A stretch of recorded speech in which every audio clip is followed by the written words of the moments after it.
Hello everyone, welcome back to our channel. Today I'm going to show you how you can help on GitHub, even if you're not a professional coder.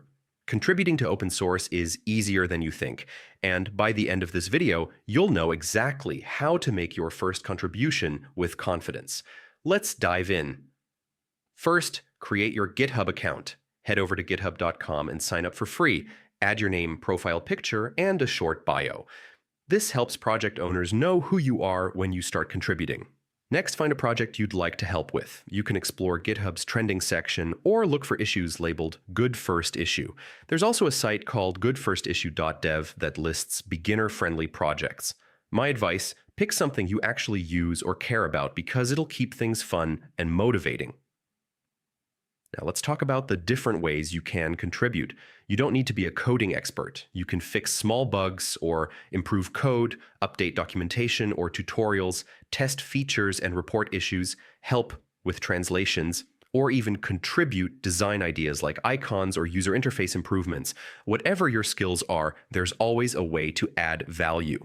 Once you've found your project, you'll need to follow the contribution workflow. Here's how it usually works. Fork the repository to make your own copy, clone it to your computer, create a new branch, and make your changes, whether that's code or documentation. Then commit and push those changes back to your fork.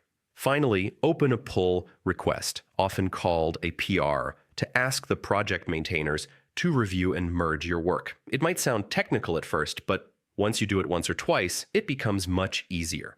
One last important thing: be a good community member.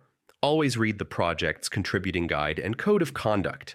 Be polite in discussions, ask questions when you're stuck, and remember, open source is about collaboration, not perfection. And that's it. That's how you can start helping on GitHub today. Even small contributions like fixing a typo or answering a question can make a big difference.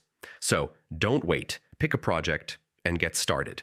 If you found this guide helpful, don't forget to subscribe to our channel. Thanks for watching, and see you in the next one.